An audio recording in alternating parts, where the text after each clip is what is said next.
رسول اللہ صلی اللہ علیہ وسلم تو نہیں، تو اب نماز اور زکوٰۃ اور حج اور اس کا مزہ کیسا جب حضور ہی نہیں رہے؟ وہ گویا حضور سے محبت کے طور پر نہیں کہہ رہے تھے، بلکہ لوگوں کو اسلام سے دور کرنے کے لیے یہ بات کہہ رہے تھے۔ چنانچہ اس کے نتیجے میں ہوا یہ کہ وہ قبیلے جو بالکل شروع میں یعنی حضور کے آخری ایام میں جو قبیلے مسلمان ہوئے تھے، جب انہوں نے یہ سنا کہ اب حضور چلے گئے تو اب نماز کا کیا مزہ، حج کا کیا مزہ، روزے کا کیا مزہ، حضور ہی نہیں رہے، تو ان کے دلوں کے اندر عبداللہ ابن مسعود فرماتے ہیں رضی اللہ تعالیٰ عنہ کہ ان کے دلوں کے اندر اسلام کے بارے میں شکوک و شبہات پیدا ہونا شروع ہو گئے۔ تو پھر اسی ٹولے کے پروپیگنڈے کے نتیجے میں جو لوگ نئے اسلام میں داخل ہوئے تھے ان لوگوں نے کہا کہ ہم زکوٰۃ میں دیں، تو مانعین زکوٰۃ والے جو پیدا ہوئے اسی ٹولے سے متاثر ہو کر جو ہے انہوں نے زکوٰۃ کا انکار کر دیا، اور پوری عجیب و غریب صورتحال اسلام اور سیدنا صدیق اکبر رضی اللہ تعالیٰ عنہ کی کیفیت کا اندازہ آپ کر سکتے ہیں کہ یہ بات دو جمعے پہلے آئی تھی صدیق اکبر رضی اللہ عنہ کے حوالے سے کہ صحابہ اکرام کی تمام صحابہ اکرام کو جو حضور سے محبت میں وہ ایک طرف کر دیا جائے اور ابو بکر صدیق کی محبت کو ایک طرف کر دیا جائے تو ابو بکر صدیق کا پڑوڑا جھک جائے گا۔ تو اب حضور کا وصال ہوا ہے، حضور کے وصال پر جو کیفیت سیدنا صدیق اکبر رضی اللہ تعالیٰ عنہ کی ہوگی اور جو رنج اور صدمہ سیدنا صدیق اکبر رضی اللہ تعالیٰ عنہ کو ہوا ہوگا اس کا اندازہ آپ نہیں کر سکتے۔ اور کیسی صحابہ کی کیفیت تھی، حضرت عثمان غنی رضی اللہ تعالیٰ عنہ گم سم ہو گئے، حضور کے وصال کی خبر سنی تو گم سم ہو گئے، بات ہی نہیں کر رہے، بول نہیں رہے، عجیب صدمے کی کیفیت۔ سیدنا عمر ابن خطاب نے جب وصال کی خبر سنی تو تلوار لے کر مدینے میں گھومنے لگے کہ اگر کوئی کہے گا حضور کا وصال ہو گیا تو میں اس کی گردن کاٹ دوں گا۔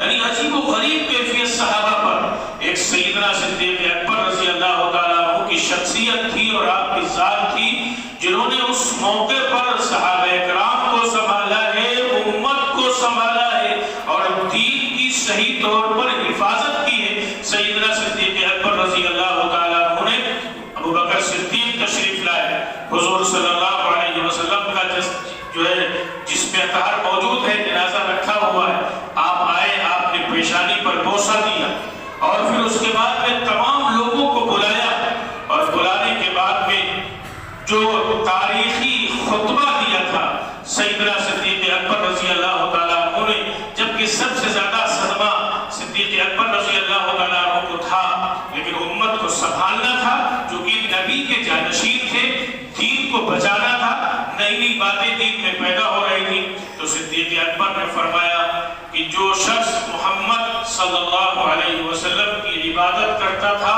وہ یہ سمجھ لے کہ محمد صلی اللہ علیہ وسلم کا وصال ہو گیا، اور جو شخص اللہ کی عبادت کرتا تھا تو فَإِنَّهُ حَيٌّ لَا يَمُوتُ، تو اللہ زندہ ہے، اسے کبھی موت نہیں آئی۔ محمد صلی اللہ علیہ وسلم تو اللہ کے نمائندے بن کر دنیا کے اندر تشریف لائے تھے اور اللہ نے ان کو ایک مدت تک کے لیے دنیا کے اندر بھیجا تھا، پھر اللہ تعالیٰ نے ان کو اپنے پاس بلا لیا، جو کہ دنیا میں جو تکلیفیں آپ نے اٹھائیں ان کا صلہ اللہ تعالیٰ ان کو دے، اس لیے اللہ تعالیٰ نے ان کو اپنے پاس اٹھا لیا، اور جو دین اور جو اسلام اور جو طریقہ ہم کو جناب رسول اللہ صلی اللہ علیہ وسلم کے ذریعے سے ملا ہے، یہ دین، یہ طریقہ، یہ اسلام قیامت تک باقی رہے گا۔ اس لیے محمد رسول اللہ صلی اللہ علیہ وسلم تو اللہ کے پاس چلے گئے، اللہ نے ان کو اپنے پاس بلا لیا۔ پھر مسئلہ آیا مسیلمہ کذاب جس نے نبوت کا جھوٹا دعویٰ کیا تھا، اور حضور صلی اللہ علیہ وسلم نے حضرت اسامہ کا لشکر تیار کیا تھا اس کی سرکوبی کے لیے۔ چنانچہ جناب رسول اللہ صلی اللہ علیہ وسلم کے وصال کے بعد کسی صحابی کی رائے نہیں تھی کہ اس لشکر کو روانہ کیا جائے، جو حالات تھے مدینے کے اور عرب کے بالخصوص۔ حضرت عمر فاروق رضی اللہ تعالیٰ عنہ کی رائے یہ تھی کہ ابھی رہنے دیجیے، لیکن سیدنا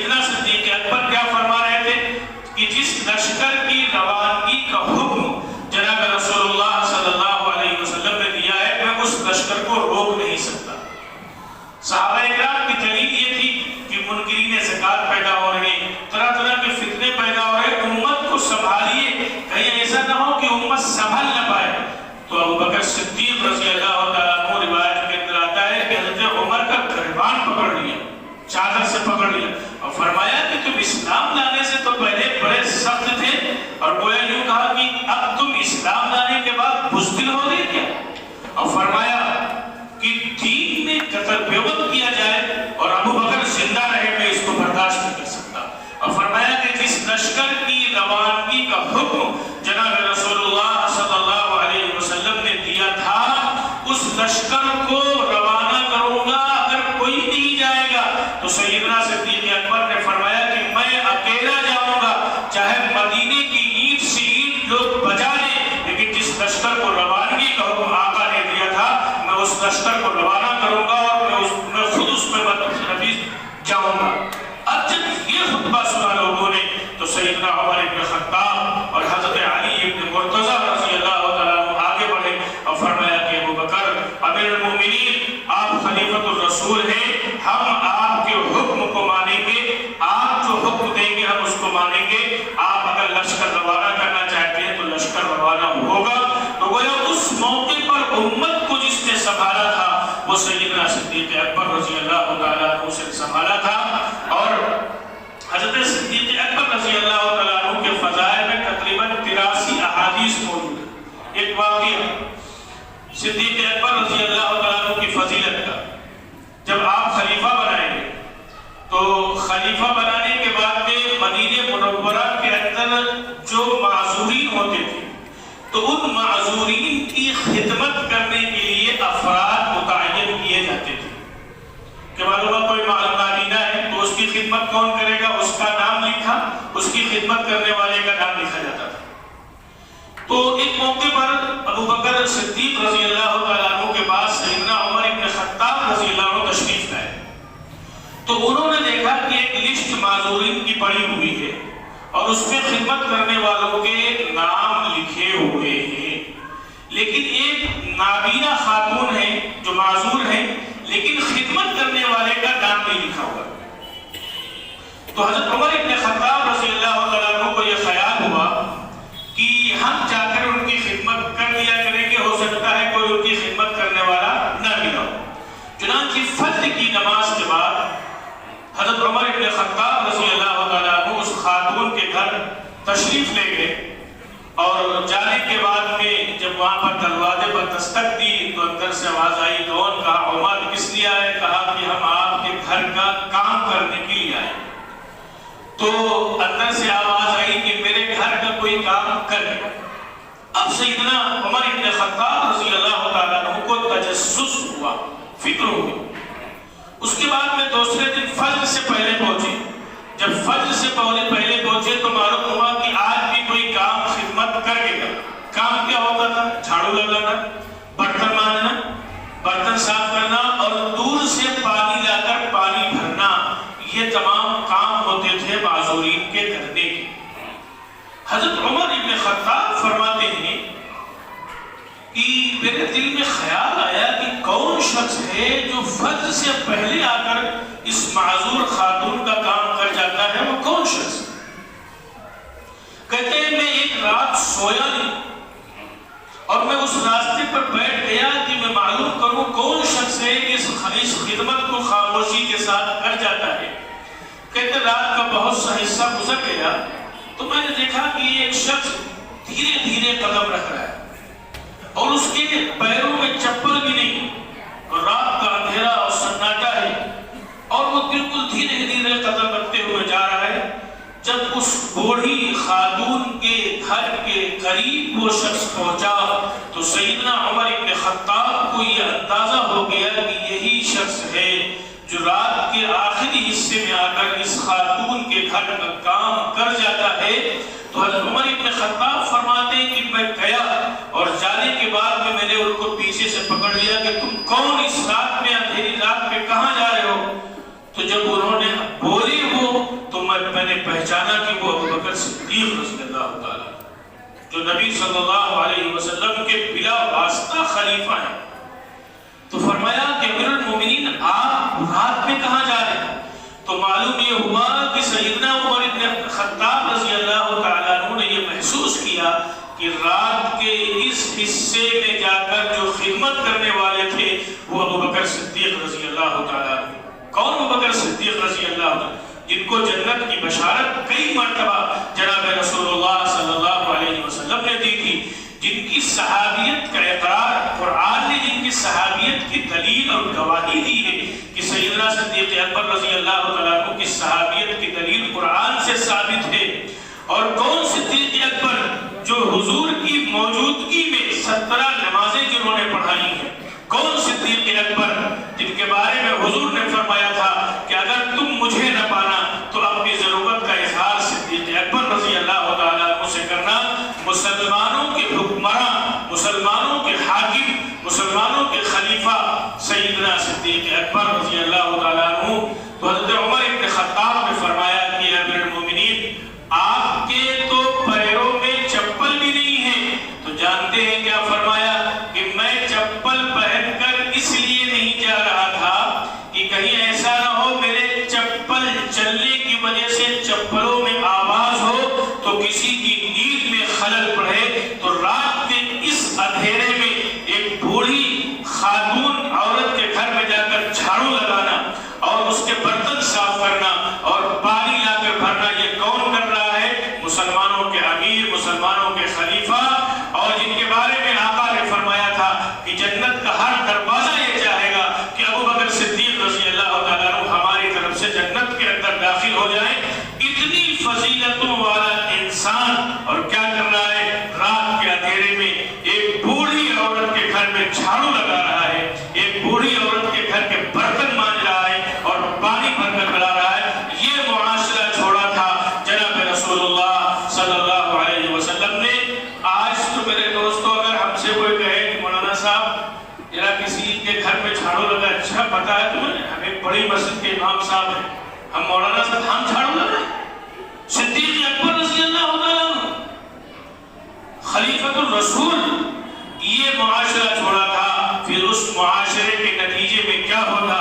کوئی پریشان حال نہیں تھا میرے دوستوں، کوئی پریشان نہیں تھا جس کی پریشانیوں کا حل نہیں ہو. کوئی بھوکا نہیں سوتا تھا، کوئی ننگا نہیں رہتا تھا، کوئی قرضدار نہیں رہتا تھا، کوئی بیمار ایسا نہیں ہوتا تھا جس کی علاج کی فکر نہ ہو. یہ سارے معاشرہ جناب رسول اللہ صلی اللہ علیہ وسلم کی تربیت میں چھوڑا تھا اور اسی معاشرے کو اور اسی نظام کو آگے بڑھایا تھا صحابہ کرام رضوان اللہ تعالی عنہم اجمعین نے. میرے دوستو اگر یہ جذبات پیدا ہو جائیں گے، اور یہ کیوں ہوا تھا؟ صدیق اکبر کیوں جھاڑو لگا رہے تھے؟ صدیق اکبر کیوں برتن صاف کر رہے تھے؟ صدیق اکبر کیوں پانی لا رہے تھے؟ اس لیے کہ ہمارا اللہ ہم سے راضی ہو جائے.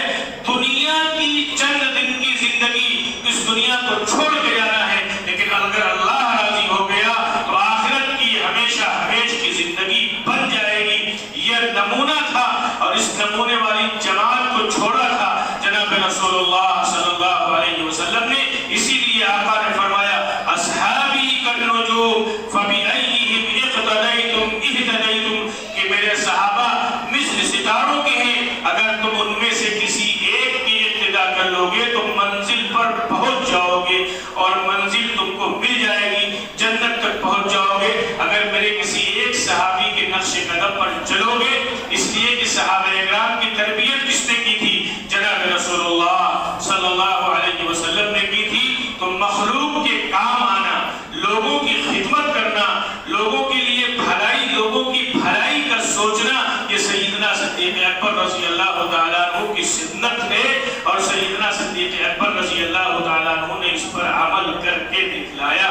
اور بات تو آئی تھی شروع میں نے 3 جملے جو پہلے کہا تھا، ثانی اثنین اذ ہما فی الغار اذ یقول لصاحبہ لا تحزن ان اللہ معنا، کہ ان دو میں سے ایک نے جب اپنے دوست سے کہا، اپنے ساتھی سے کہا کہ گھبراؤ نہیں، اللہ ہم دونوں کے ساتھ ہے، تو وہ دوسری شخصیت کون تھی جناب رسول اللہ صلی اللہ علیہ وسلم کے ساتھ؟ دوسری شخصیت تھی سیدنا صدیق اکبر رضی اللہ تعالیٰ عنہ. اس لیے صحابہ اکرام کی محبت، صحابہ اکرام کی عظمت اور صحابہ کرام کے نقش قدم پر چلنے کا ہمارے اندر جذبہ اور حوصلہ ہو۔ آج جو خطبہ پڑھا جائے گا اس کا ترجمہ سنیں۔